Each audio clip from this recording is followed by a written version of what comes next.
Hola, pues vamos a continuar con el concepto de las tareas que hace o que buscamos en inteligencia artificial, pero ya de una perspectiva pues más aplicada y técnica, ¿no? Bien, entonces de lo primero que dijimos, este, de lo primero que dijimos en la sesión anterior fue que íbamos a estar ocupando eh, alguna forma de representar el conocimiento, ¿no? Para hacer, para poder obtener alguna solución, inferencia, heurística, lo que sea. Entonces, eh, para representar este conocimiento, lo que denominamos conocimiento, datos que después van a ser enlazados y correlacionados de alguna manera o unidos de alguna forma, pues es necesario representarlo internamente y la mejor manera que vamos a tener para hacer eso es un grafo, una, una de estas estructuras que ligan, ¿no? De nodos y aristas que nos van a permitir ligar el conocimiento, ¿no? Entonces vamos a ver una pequeña revisión al concepto de grafos.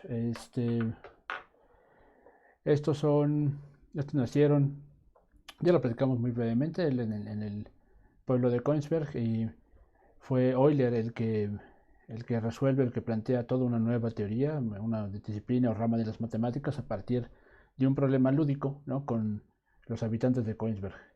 El chiste era pasar por todos los puentes sin repetir ninguno. Y pues decir solo pasar por todas las islas utilizando un puente cada vez. Y bueno, el problema consta de una característica que impide esto, ¿no? Que en realidad ahora le llamamos característica de Euler precisamente. Entonces, y hasta ruta euleriana, ¿no? Le decimos a aquellas gráficas en las que podemos pasar por las aristas una y solo una vez. Entonces, es Euler el que responde a este problema y lo hace y a partir de lúdicamente resolver esto pues propone, ¿no? Es de ahí que se desarrolla toda una teoría o rama de las matemáticas completamente útil, muy poderosa, muy versátil, ¿no? Que al punto que es lo que tenemos que revisar en este momento para hacer esto que llamamos inteligencia artificial. ¿Qué es lo que nos interesa mucho, o por lo menos que me interesa mucho a mí del problema o de la característica de los grafos? Es el hecho de que relacionan cosas, relacionan a los nodos. Eh, Más allá de que ya lo vimos la otra vez, que ya habíamos dicho que lo que algunos ejemplos de grafos, pues sí, pero no es nada más el hecho de que podamos representar a los nodos, que tengamos objetos representados en nodos, sino cómo los conectamos entre ellos, que es lo que va a ser particularmente importante, ¿no? La representación gráfica es muy sencilla, esencialmente los nodos son bolitas etiquetadas y las aristas también van a tener alguna etiqueta, usualmente técnicamente va a ser algún escalar, ¿no? Va a ser muy común que representen alguna intensidad con algún número o estarán etiquetadas, ¿no? Bien, aquí revisamos este ejemplo en el que teníamos un grafo, son dos conjuntos, es una tupla en la que una tupla en la que el primer conjunto le decimos vértices o nodos y la segunda le decimos aristas. Este, y las aristas son relaciones entre nodos, no es otra cosa, ¿no? Esta es una arista, son varias aristas, pues, ¿no? Entonces, aquí no se ve, pero esto es una estrella. Y bueno, esto consta de 5 nodos, ¿son 5? Sí. Y 4 aristas, ¿ok? Y pues nodos hay varios, hay una diversidad considerable de distintos nodos, de distintos grafos, perdón. Entre ellos hay unos que llamamos no dirigidos, que esencialmente son la unión de nodos a través de aristas, simplemente la conexión, como es este caso.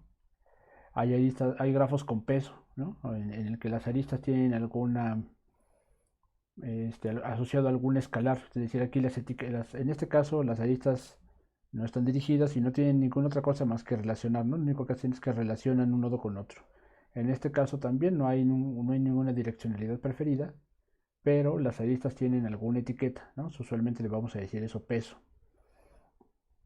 Es decir, aquí no es una etiqueta como de etiqueta de texto, ¿no? Es decir, aquí se importa el valor de la arista, es usualmente el peso, y pueden verlo como el ancho de un camino, ¿no? La cantidad, la fuerza de unión o comunicación entre cualquiera dos nodos, ¿no? Eh, bueno, voy a ver primero los multigrafos. Los multigrafos son esencialmente grafos a diferentes, eh, con diferentes pues, planos, ¿no? Es decir, aquí hay tres grafos contenidos. Está el triangulito, está este círculo y están los otros tres que están etiquetados también por el color y podríamos, se puede examinar y determinar si pueden colapsarse estas aristas en una sola, lo que nos llevaría a una, de forma equivalente a un problema de grafos con peso. Pero pues creo que todo el punto es entender que puede que no se puede. Es decir, estamos diciendo que los nodos se relacionan a diferentes escalas o en diferentes planos. O sea, la conexión de este nodo con este otro no puede ser un escalar, sino un vector de orden 3, ¿no? En fin, pero la verdad es que la teoría de multigrafos, bueno, de verdad toda la teoría se sigue desarrollando, pero si hay una particularmente nueva, pues es esta. Digo, al menos dentro de lo que estoy presentando en la diapositiva. Y están los grafos dirigidos, ¿no? Aquí la direccionalidad sí importa, aquí la conexión del 11 al 7 no existe, mientras que del 7 al 11 sí existe. En realidad aquí podemos ver un flujo de las aristas, en este caso están marcando algún flujo de información y son como de arriba hacia abajo, ¿no? Muy bien. Ejemplos, o sea, la versatilidad de esta teoría o de esta herramienta de las matemáticas es amplia, pues hay muchos fenómenos naturales que pueden ser modelados a través de grafos, ¿no? En este caso están viendo solo algunos ejemplos que comprenden a grafos directos, gráficas dirigidas y no dirigidas. Por ejemplo, aquí está en general Internet, ¿no? El protocolo TCP/IP, los nodos, las conexiones de Internet son los nodos, perdón, los ruteadores son los nodos, mientras que las conexiones entre uno y otro router serían las ligas, ¿no? Las páginas web es otro ejemplo de grafos, y en este caso las ligas que nosotros pongamos entre una página y otra o a las que accedamos son precisamente las ligas o las aristas que configuran esta red, ¿no? Y en este caso claramente es dirigido, no es lo mismo que exista una liga de mi blog o de mi página al MIT o a la Facultad de Ciencias, pues no tiene nada que ver, o sea, no fuerza en ninguna manera que exista una de vuelta, ¿no? Es decir, yo puedo llegar muy fácilmente de mi página a la Facultad de Ciencias y al revés, pues es imposible, ¿no? No hay necesidad de poner una liga a una paginita chiquita. Y en fin, aquí hay varios ejemplos, ¿no? Ya no voy a ir a detallarlos todos, sino solo algunos por el interés que tiene. Lo que me interesa mucho que vean es lo específico de las aristas, es decir, creo que los nodos son fácilmente reconocibles y entendibles, ¿no? En redes de colaboración de científicos, bueno, claramente los científicos son los nodos, mientras que las ligas, ¿cómo establecemos las ligas? Bueno, pues en este caso lo que hicieron fue tomar la coautoría de científicos en algún trabajo conjunto, ¿no? Esto significa que tú vas a algún journal o revista, ves la lista de autores y aquí dices, bueno, pues aquí tenemos una pequeña red o una serie de ligas en las que el autor uno está relacionado con el 2 y el uno con el 3, ¿no? Y el 2 con el 3 y así ya tendríamos a todos, ¿no? En este caso pues es no dirigida. No hay una forma sencilla, al menos en este caso, o no se me ocurre ahorita, de establecer alguna direccionalidad. Lo mismo sucede con la red de actores, agarran los de actores de películas o de teatro, pues pueden agarrar a todo el elenco y establecer listas entre todo ese núcleo de actores. Y son ejercicios interesantes, la verdad, ¿no? Si podemos ver más ejemplos de esto, pues lo abordaremos en clase, pero por lo pronto vean que si bien los nodos son fácilmente identificables, la red, ¿no? Las ligas entre ellos es lo que puede requerir un poco más de ingenio, diseño, o de conocimiento del problema para establecer estas ligas, ¿no? Aquí hay unas cosas biológicas que se llaman redes metabólicas, bueno, no los vamos a ver, solo eran ejemplos. Este es un conjunto de ejemplos para revisarlo. Entonces, bien, estábamos hablando de los grafos no dirigidos. Es muy sencillo hacer un grafo no dirigido, ¿no? Eso es obviar una de las direcciones, mientras que los dirigidos, bueno, sí requieren establecer una. Y en este caso, algo interesante, un problema típico, un problema pues complicado, pues, ¿no? Complejo, en realidad, es el de establecer cuándo dos grafos son isomorfos. Entonces, en este caso, que la representación visual no sea la misma, pues no quita que este grafo y este grafo sean el mismo, ¿no?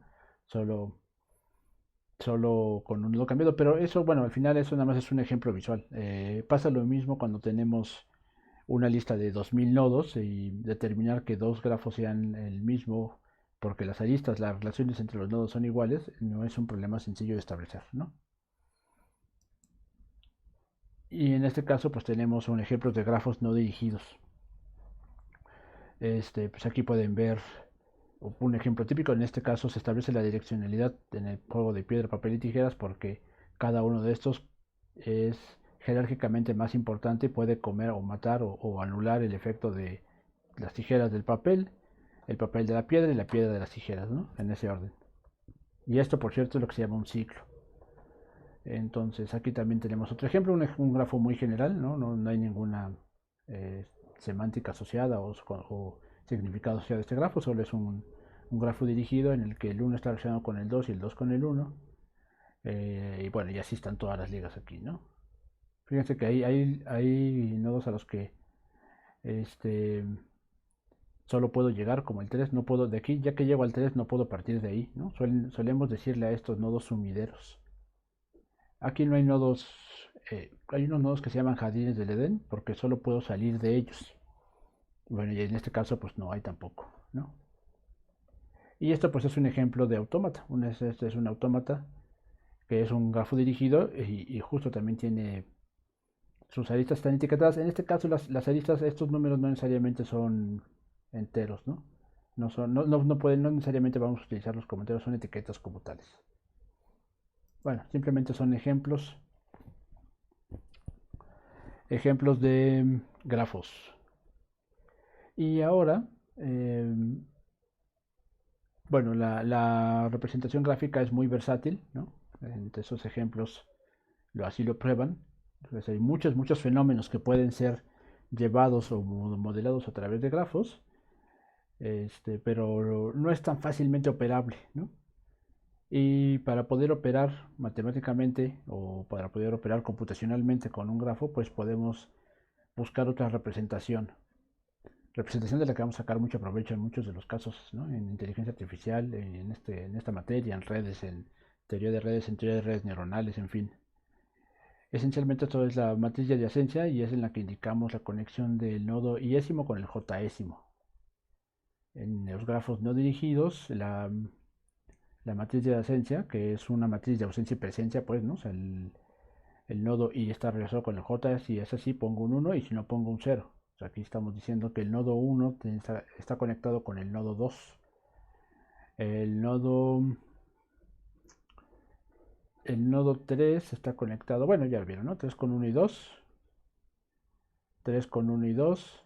Y pues es literal simétrico, ¿no?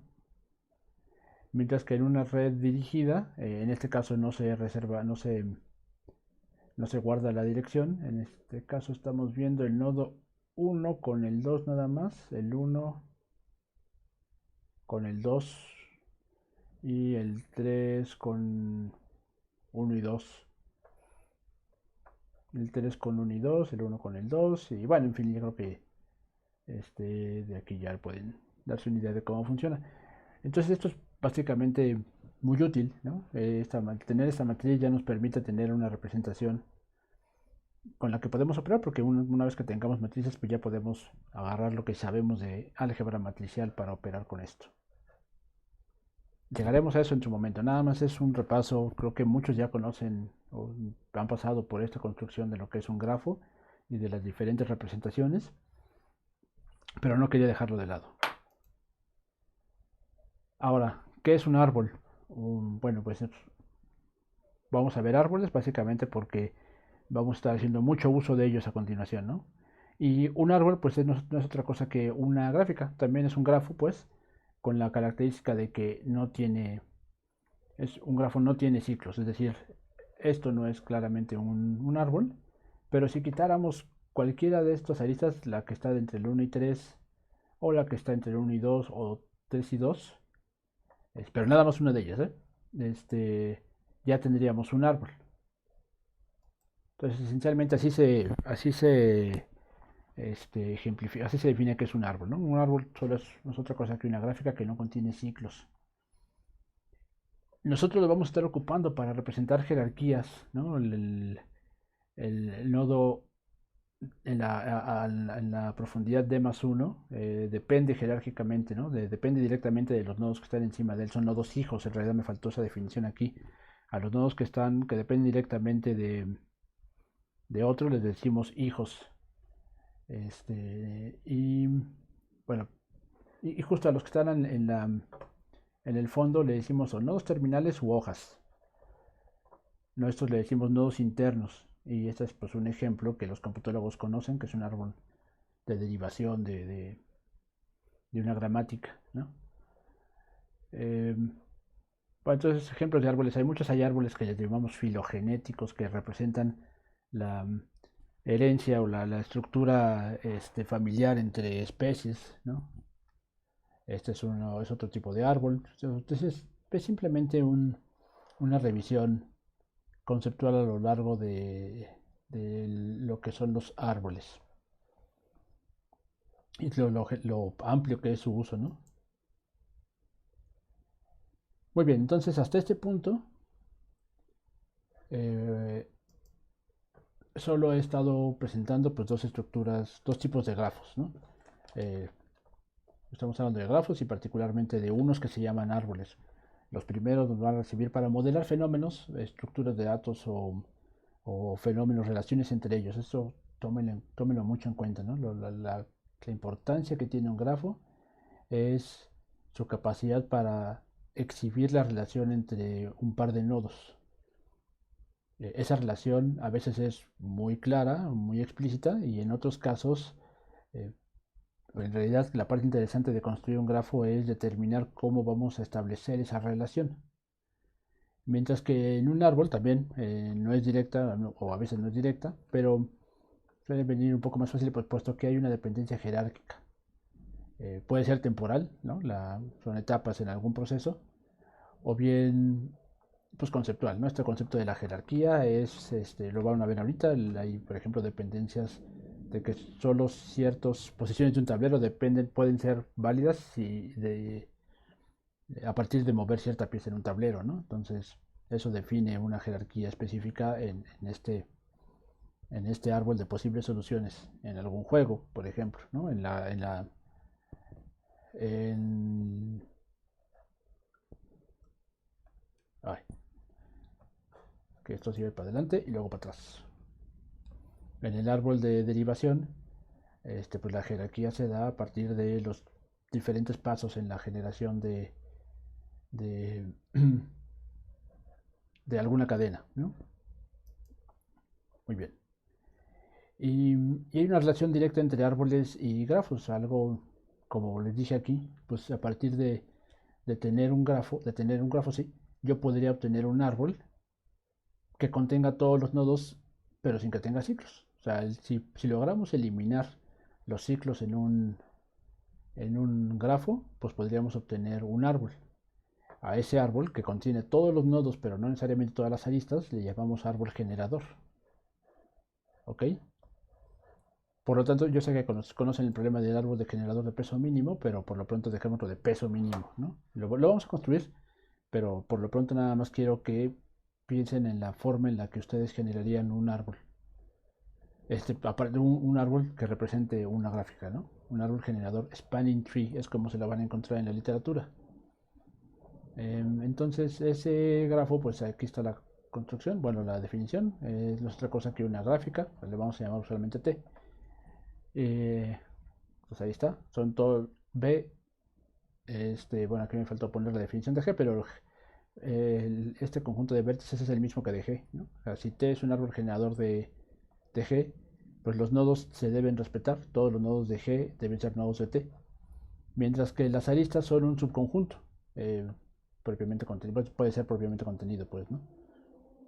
Es decir, puede que ya sea un árbol y en ese caso pues es la contención directa o trivial, mientras que si tuvimos que eliminar aristas, pues entonces está propiamente contenido. Y, y quiero que piensen cómo harían uno de estos. Creo que ya muchos de ustedes deben saber, puesto que la mayoría son computólogos, pero los que no sean computólogos, pues cómo haríamos para generar un árbol generador. Bueno, para construir, perdón, un árbol generador. Miren, aquí hay un ejemplo de un árbol. A la postre le llamaremos árbol generador de peso mínimo, porque en este caso la gráfica es una gráfica con pesos, ¿no? Y elegimos aquellas aristas que tuvieran el menor peso. Entonces para esto requerimos de algún algoritmo, ¿no? Algún algoritmo, alguna forma de decidir. Eso lo veremos más adelante. Pero pues vean que es particularmente útil tener esta representación, porque estamos hablando de todos los nodos y de cómo llegaremos, cómo pasaremos entre cualesquiera dos, incluso ya con el peso mínimo, ¿no?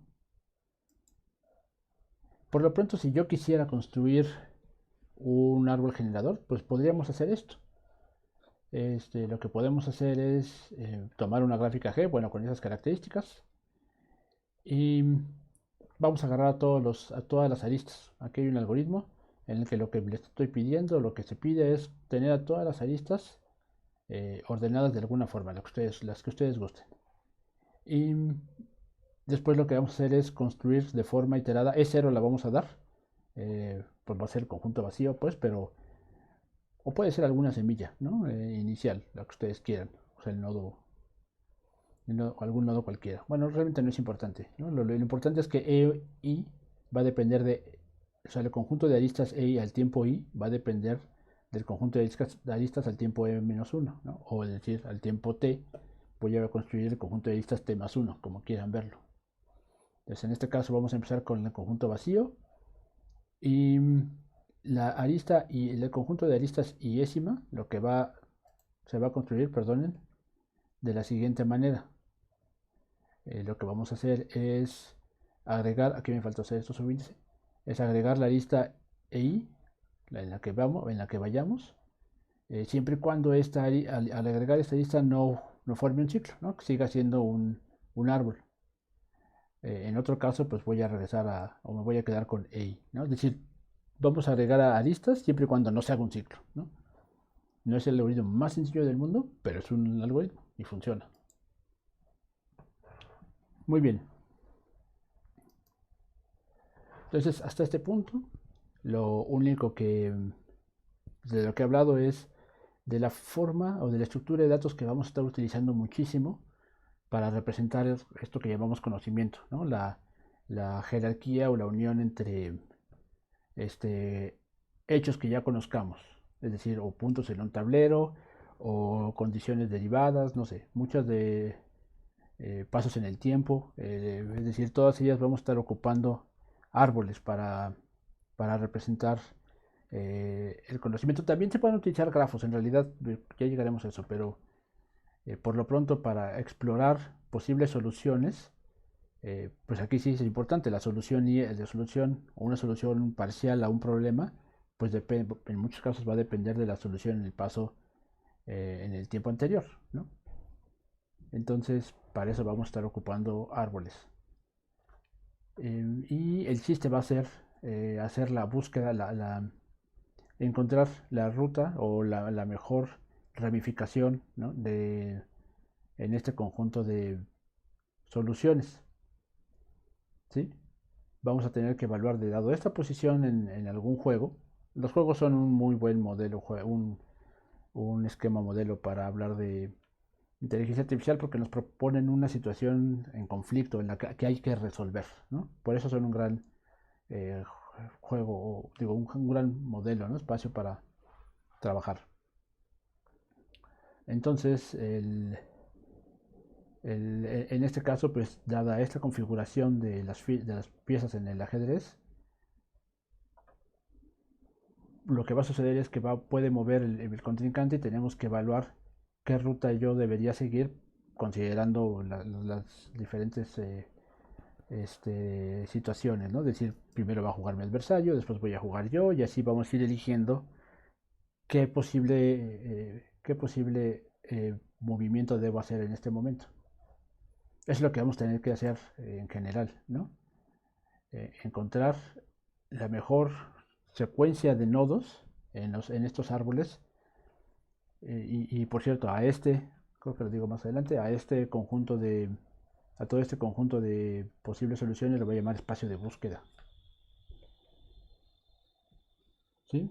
Entonces, bueno, esto es algo típico de lo que denominamos inteligencia, ¿no? El poder inferir, encontrar, elegir la siguiente posición, la siguiente situación que me convenga bajo algún criterio, ¿no? El criterio justo lo vamos a ir definiendo nosotros y lo vamos a ir afinando, ¿no? Ahí hay técnicas específicas para generar esto.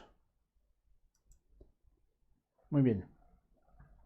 Entonces, en general, lo que vamos a estar haciendo nosotros es algoritmos de búsqueda, ¿no? Va a ser mucho lo que nos va a ocupar a lo largo de este curso.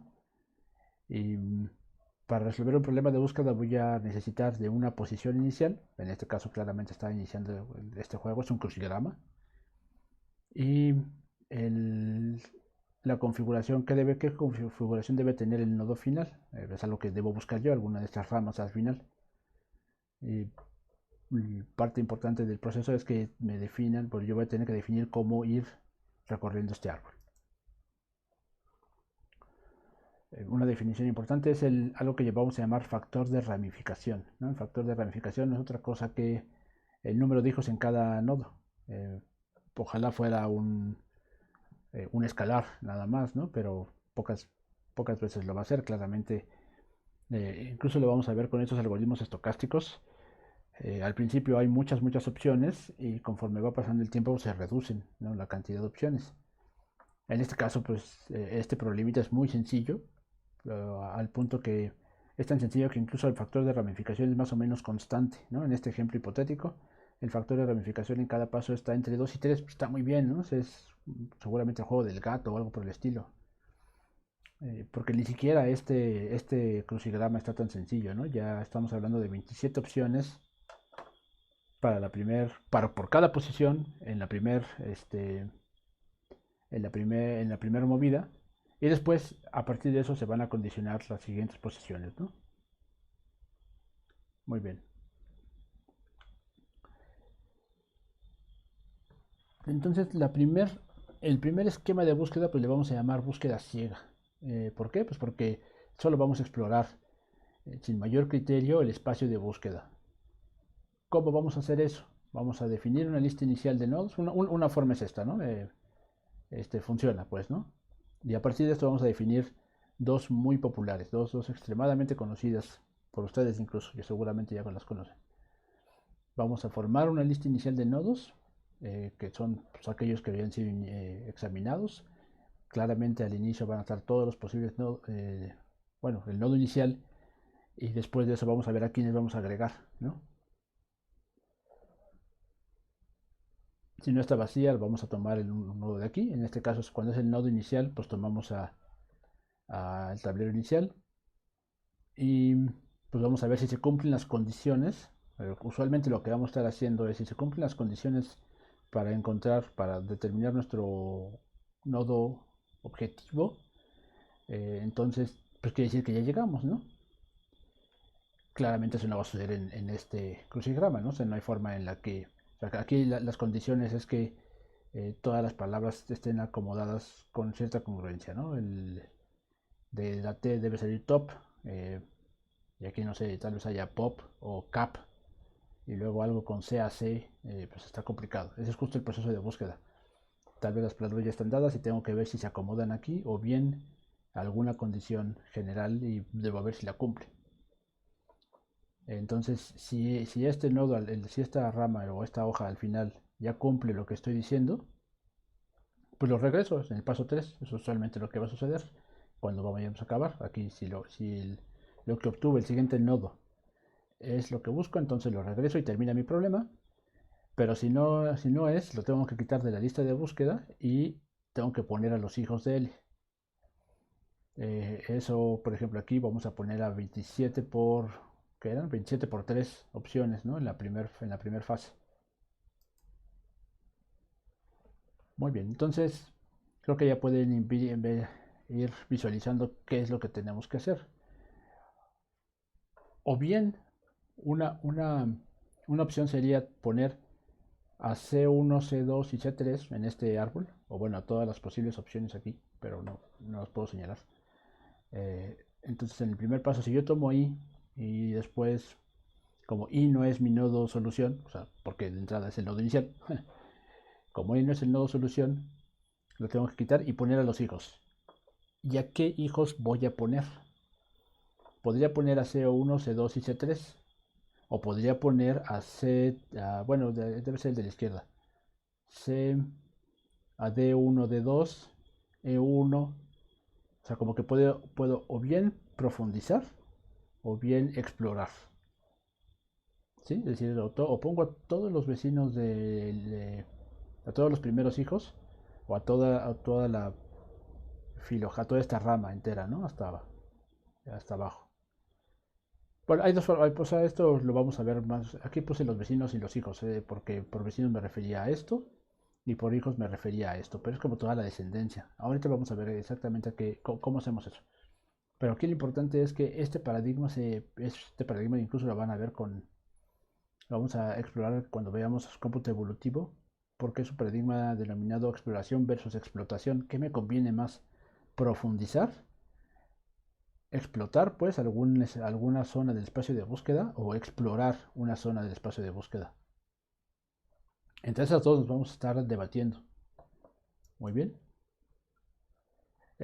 Cuando hacemos exploración se va a llamar Breadth First Search, BFS, y cuando es explotación vamos a llamar Depth First Search, ¿no? Que esencialmente pues es eso, ¿no? O profundizamos o exploramos.